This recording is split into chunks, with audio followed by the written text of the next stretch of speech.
Alors, je m'appelle Darius Zayeni, je suis assistant psychiatre, c'est psychiatre en CMP et en hôpital de jour, donc des enfants et des adolescents. Donc en CMP, c'est des enfants qui ont entre 3, des tout petits, jusqu'à 18 ans, et on est seul. C'est de la consultation, un peu comme un cabinet en ville. Donc on est seul avec les familles, avec les enfants. Et en hôpital de jour, là, je travaille dans une institution. Donc il y a des psychomotriciens, des orthophonistes, des psychologues, des infirmières, des éducateurs, des éducatrices, et tous réfléchissent autour des enfants. Donc c'est un travail d'équipe. Donc il y a un travail qui est différent de ce qui se fait en CMP. Moi, dans la formation que j'ai reçue, de formation d'abord médicale, puis un internat de psychiatrie, on n'est pas formé de manière systématique à la psychanalyse. Ce qui était par exemple le cas il y a 50 ans, mais ce n'est plus du tout le cas aujourd'hui. Pourtant, on peut dire que la psychanalyse, elle est indispensable, à mon sens en tout cas, et elle est présente dans ma pratique tous les jours, même si je ne suis pas psychanalyste. Voilà. Je ne fais partie d'aucune école de psychanalyse, et je n'ai pas suivi la cure type. Donc je ne suis pas en théorie psychanalyste, et pourtant le socle théorique psychanalytique me permet au quotidien de mettre du sens sur ma pratique, auprès des enfants et des ados, mais aussi les adultes. Et l'essentiel, en tout cas pour le psychiatre, c'est pouvoir se baser sur des socles théoriques solides. Et pour le coup, en psychiatrie, il y en a plusieurs.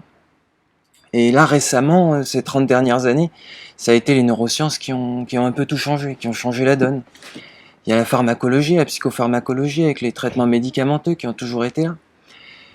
Il y a comportementalisme, l'abord comportemental, en tout cas, qui là, en ce moment, elle va en poupe, on en entend beaucoup parler. Et du coup, tout le travail, ça va être d'utiliser à bon escient, et au bon moment, chacune de ces théories. Donc, dans l'urgence, on ne peut pas utiliser la psychanalyse, ça n'a pas vraiment de sens.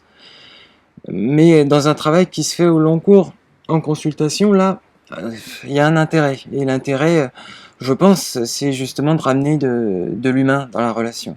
Ce qui fait que beaucoup d'étudiants, maintenant, il y a un renouveau et s'intéressent à nouveau à ça, c'est c'est de mettre l'humain un peu au centre. Donc là, il y a quand même, en psychiatrie, surtout la psychiatrie adulte, une problématique d'écoute. Les patients qui peuvent dire facilement qui ne se sentent pas écoutés par le psychiatre. Moi, je l'entends souvent pendant les gardes que je fais avec les grands. Des patients qui viennent me voir et qui me disent, mais de toute façon, moi, mon psychiatre, je vais le voir une fois par mois, il me parle 10 minutes, il me fait mon ordonnance et puis je rentre chez moi. Est-ce que ça a du sens de donner un traitement médicamenteux lorsque le patient lui-même ne sait pas trop pourquoi il le prend? Donc, il y a un maillage à faire. Ce n'est absolument pas une critique de la psychopharmacologie ou autre. Ce sont des outils indispensables pour le psychiatre. Mais ces outils doivent être coordonnés les uns avec les autres. Et l'avantage formidable de la psychanalyse, c'est il donne la parole au patient. C'est ça que ça fait la psychanalyse, le fond de la psychanalyse, pour moi en tout cas, ce qui m'intéresse le plus concrètement, c'est-à-dire des choses simples qu'on peut utiliser au quotidien, c'est de donner la parole au patient, d'être dans une attitude d'écoute, ce qui permet au patient, en tout cas, d'être accueilli. Et c'est ça toute la fonction. Le médecin, il a pour obligation, sur le plan éthique, d'apporter les meilleurs soins aux patients. Appliquer une seule et unique théorie ne pourra pas permettre d'expliquer toute la complexité de la psyché du sujet humain.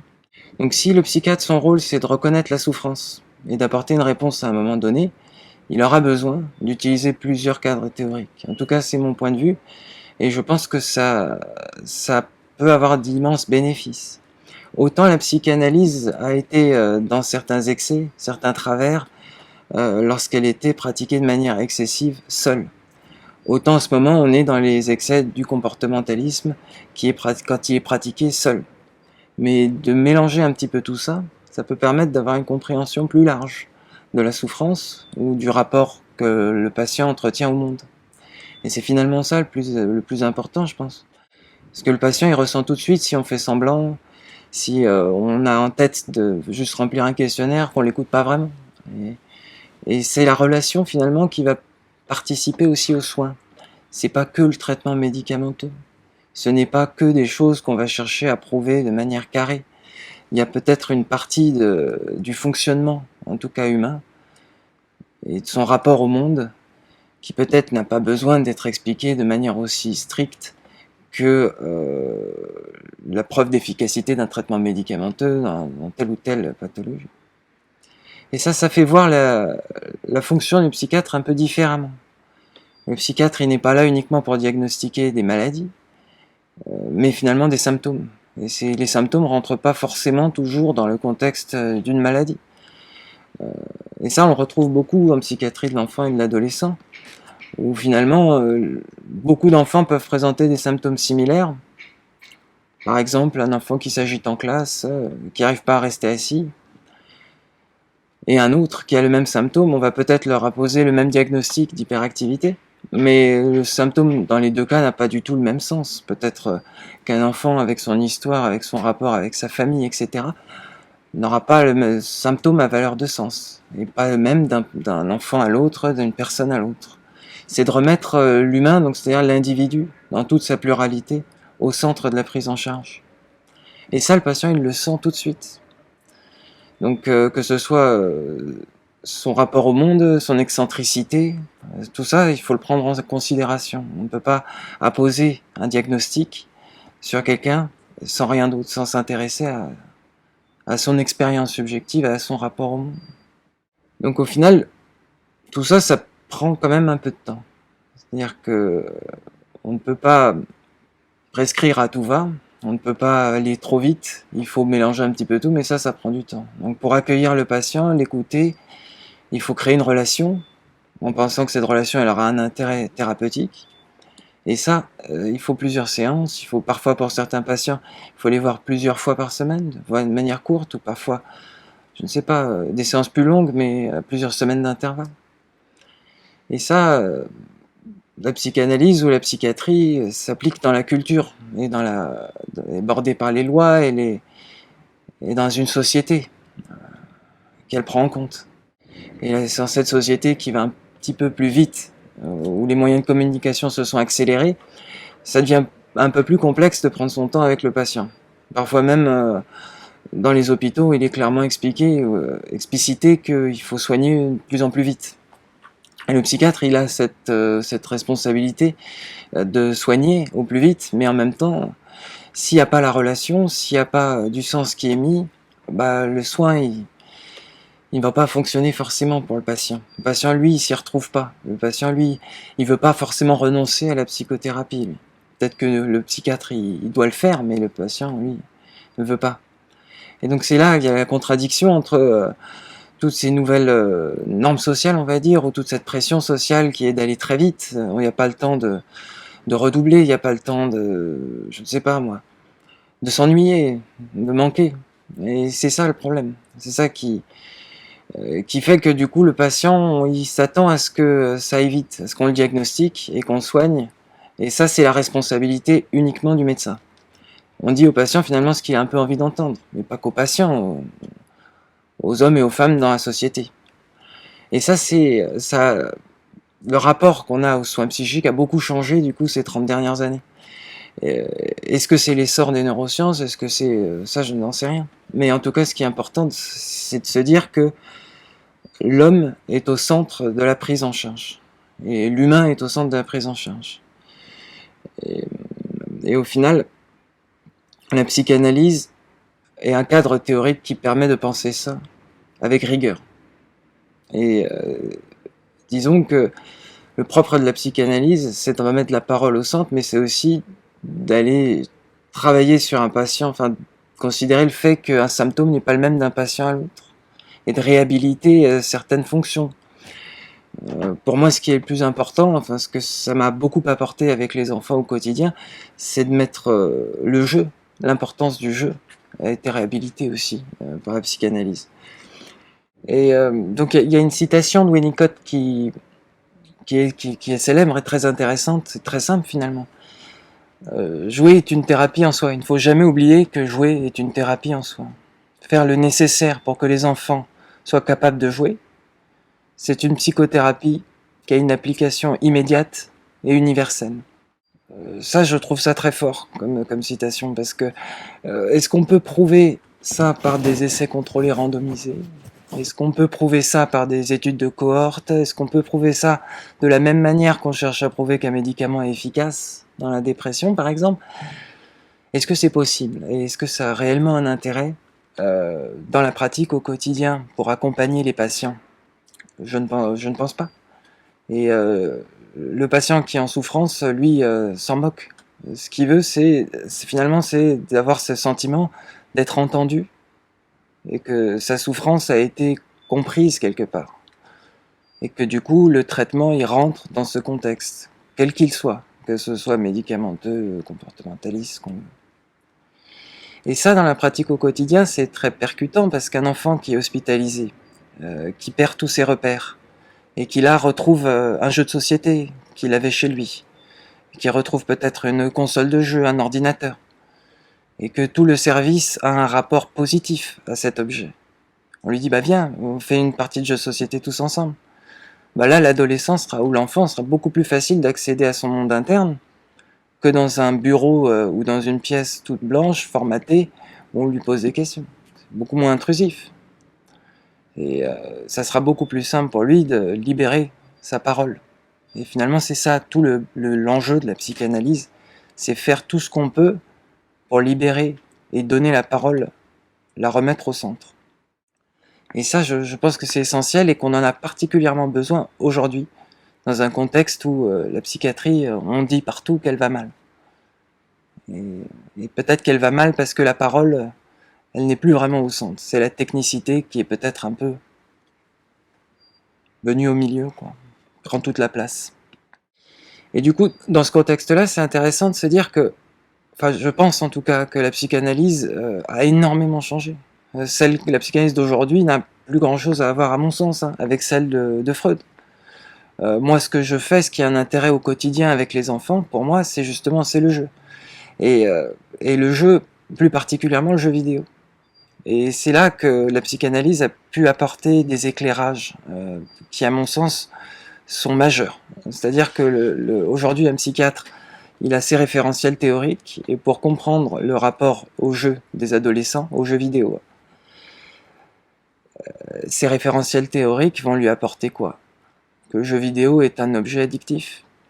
C'est ça qu'on dit, c'est le diagnostic hein, de troubles de l'usage du jeu vidéo, en tout cas. Je sais pas comment on le dit exactement, mais c'est ce diagnostic-là qui est revenu maintenant dans les classifications de l'OMS. Donc le psychiatre peut se baser là-dessus pour essayer de comprendre l'adolescent qui vient avec sa famille en consultation parce qu'il y a un problème autour de cette question-là. Moi, ça me choque. Je trouve que ça ne m'aide pas à comprendre l'ado. Et si l'ado sent que je pars sur un abord, c'est une addiction, de jouer à Counter-Strike ou de jouer à, je sais pas, League of Legends, un jeu qui compte beaucoup pour l'ado, et qu'il arrive face à un psychiatre qui lui dit « Bon, bah, comment on va faire pour éliminer cette addiction ?» L'ado, il va se refermer complètement. C'est être dans le déni total de la culture que c'est approprié, l'adolescent. Et comment est-ce qu'on veut accéder à son monde interne? Comment est-ce qu'on veut l'accompagner? Comment est-ce qu'on veut comprendre son symptôme si on est dans le déni de ce qui est important pour lui? Ça n'a aucun sens. Et c'est vrai que il faut prendre, moi je pense, l'abord psychanalytique en tout cas, à apporter un éclairage pour moi majeur là-dessus. Parce que moi-même personnellement, j'ai grandi avec les jeux vidéo comme beaucoup de gens de ma génération. Donc l'abord psychanalytique s'approche un petit peu plus de quelque chose que là j'ai pu assimiler, métaboliser, comprendre. Le jeu vidéo en psychanalyse, et je pense que c'est ça qui est percutant, c'est un objet culturel, point. Comme n'importe quel autre. Comme le cinéma, comme la musique. C'est tout. C'est simple, hein, ça paraît très simple, et pourtant, aujourd'hui, c'est presque révolutionnaire de dire ça en psychiatrie. C'est quelque chose qui est l'opposé de l'objet addictif. Un objet qui rend violent aussi, parce qu'on dit ça, il y a ça. Hein. Le psychiatre ne peut pas être le bras armé de la panique morale, quoi. Ça c'est terrible qu'il y ait une panique morale autour de ce nouveau média, parce que du coup c'est un objet culturel, c'est un média, c'est tout. Il y a une panique morale, ça, on peut l'entendre. Que les plus de 50 ans, ou je ne sais pas, les gens qui n'ont pas joué, soient surpris par ce nouvel objet, et qu'il projette dessus énormément d'inquiétude. Ça rend violent, ça rend malade, autiste, ça renferme les ados, etc. Ça, je peux le comprendre. Mais le psychiatre doit se soustraire à ça. Et c'est, je pense, une obligation éthique. Parce que s'il reprend la panique morale à son compte, c'est la dérive médicamenteuse qu'on risque. Qui dit addiction aux jeux vidéo, on a bien dit le mot addiction parce que beaucoup de parents l'ont entendu ça à droite et à gauche, dit cure de désintoxication, dit traitement médicamenteux pour pallier au manque, c'est ça. Et les cures de désintoxication aux jeux vidéo, bon, ça commence à exister en fait. Aux États-Unis, on le fait un petit peu ça. Et c'est très inquiétant. C'est-à-dire non seulement l'ado, on lui coupe la parole, on ne l'écoute pas, on dénigre sa culture, ce qu'il s'est approprié, mais en plus on le fout dans un camp où on le retire son jeu vidéo en plus pendant une semaine. Donc on s'intéresse même pas à pourquoi et comment. C'est ça, la psychanalyse amène ces questions-là, qui permettent de penser un symptôme, mais dans l'univers de cet adolescent, uniquement lui. C'est-à-dire, pourquoi est-ce que lui joue aux jeux vidéo? Qu'est-ce qu'il y trouve? Et pourquoi est-ce que ça a débordé à ce point-là? Pourquoi est-ce que ça a débordé au point où, je ne sais pas, il ne va plus à l'école, où sa famille trouve que c'est un problème? Qu'est-ce qu'il y cherche? Et ça, c'est une question beaucoup plus complexe, finalement, que d'apposer un diagnostic. C'est plus compliqué aussi, hein. Ça prend plus de temps, justement. Et le temps, il n'y en a plus beaucoup, quoi. Mais ça reste indispensable. Parce que l'adolescent, quand il ressort de la consultation, il va le dire. Hein. Il va le dire qu'il s'est pas senti écouté. Il va le dire, ce psychiatre, de toute façon, c'est qu'un con. Il comprend rien à ce qui est important pour moi. Il va le mettre dans le même sac que les adultes qui ne comprennent rien à la culture, au langage de l'ado. C'est le rock'n'roll dans les années 70, c'était la même chose. Et là, c'est quoi maintenant? C'est les jeux vidéo. Et sauf qu'en plus, quand on le considère comme un objet culturel, donc si c'est ça, ça devient très pertinent parce que dans ce cas-là, on peut l'utiliser en médiation. Et c'est ça, moi, la psychanalyse au quotidien. Je ne suis pas psychanalyste, mais je l'emploie comme ça, à travers la médiation. Et la médiation, c'est une nouvelle forme, enfin, c'est pas nouveau, hein, mais c'est une forme d'application des théories psychanalytiques qui est différente de la cure type. Donc la psychanalyse, contrairement à ce que les détracteurs voudraient en faire croire, l'image de la psychanalyse, ce n'est pas la cure type aujourd'hui. Ce qu'on fait dans les institutions, ce n'est pas la cure type. On ne fait pas ça avec les enfants. Mais considérer les jeux vidéo comme un objet culturel et l'importer dans l'institution, comme les jeux de société, comme, je sais pas moi, les films, etc. Ça permet du coup d'accéder au monde interne des adolescents très très vite. Parce que là, pour le coup, les jeux vidéo, ils sont partout maintenant. Même chez les enfants. Hein. Donc si on tend l'ordinateur, une console à un ado qui est complètement inhibé, qui ne veut pas rentrer dans la relation, qui ne veut pas être là, et qu'on lui dit bah, à quoi est-ce que tu joues alors? Qu'est-ce qui t'intéresse? Bah, l'adolescent là, il va pouvoir à travers ça parler de son expérience à lui.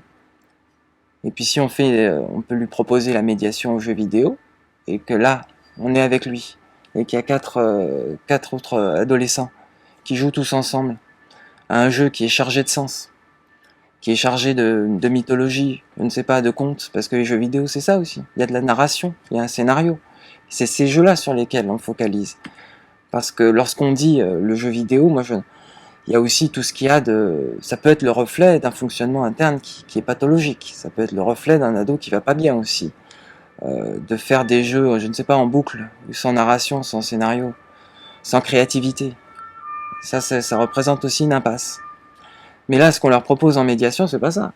Le jeu, il peut être autant, quand on s'y intéresse, reflet d'un fonctionnement pathologique, mais il peut aussi être utilisé du coup en médiation. Et là, c'est très riche, autant d'enseignement en clinique. Ça apporte beaucoup. On peut comprendre beaucoup de choses sur le fonctionnement de l'adolescent et on peut l'accompagner beaucoup plus facilement lorsqu'on s'intéresse à sa culture, lorsqu'on s'intéresse aux objets qui s'est appropriés, que lorsqu'on les dénigre complètement.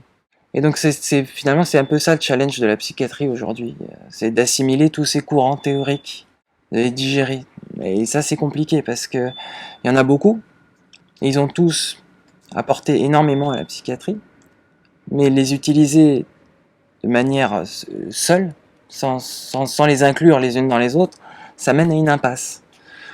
Et tout le but, ça va être d'accéder au monde interne de l'enfant, de l'adolescent, de l'adulte, et essayer de comprendre son rapport au monde. Parce qu'au final, le but de tout ça, c'est que le patient, il aille mieux. Et ça, ça se voit. Il va le dire lui-même, et son entourage va le dire aussi. Donc ça va être qu'il soit à l'aise avec son corps, ça va être qu'il soit à l'aise dans son rapport avec les autres, ça va être tout ça. Et finalement, ça va être d'utiliser toutes ces théories à bon escient, et bien les doser au bon moment pour arriver à ça.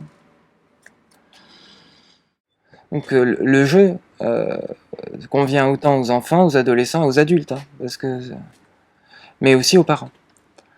Et parce qu'au final, les parents ont besoin souvent d'accompagnement, de la mise en sens du symptôme de l'enfant. Le sens, c'est aux parents aussi qu'on le transmet. C'est un regard différent qu'on pose sur l'enfant ou l'adolescent, et ça, on le transmet aux parents. Et ça, les parents, ils sont demandeurs de ça. Souvent, ils viennent en consultation parce que le symptôme n'a pas de sens pour eux. Donc, d'accompagner, du coup, l'enfant ou l'adolescent dans sa pratique du jeu vidéo, ça, les parents, ils sont preneurs. Hein. Mais c'est la même chose chez l'adulte, en psychiatrie adulte, finalement. Où on met du sens sur le symptôme, et c'est le patient qui le fait, ça. L'interprétation, c'est le patient qui le fait. Nous, on l'accompagne dans le processus en lui donnant la parole, et progressivement, grâce au regard neuf qu'on pose sur sa problématique, ça va permettre au patient, progressivement, de faire une interprétation.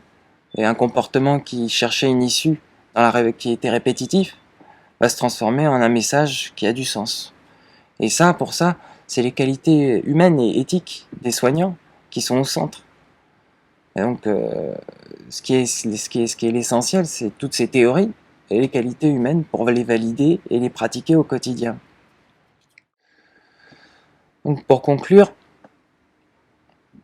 ce dont la psychiatrie a peut-être besoin aujourd'hui, hein, dans son évolution, parce que c'est une spécialité médicale qui est constamment en évolution, c'est peut-être de la créativité. Et de ramener la créativité et de remettre la parole du patient au centre. C'est de l'écoute peut-être. C'est des choses très simples, hein, mais pour y accéder, c'est justement à toute cette complexité de l'être humain, ça demande du temps. Peut-être que ce dont la psychiatrie a besoin aujourd'hui, c'est plus de temps. Et l'assimilation de tous ces nouveaux courants théoriques, les uns avec les autres, sans essayer d'en étouffer l'un ou l'autre, ou de mettre un courant en avant de manière excessive, c'est tout. Remettre la parole au centre, remettre de l'humain. C'est ça dont la psychiatrie a besoin. Voilà.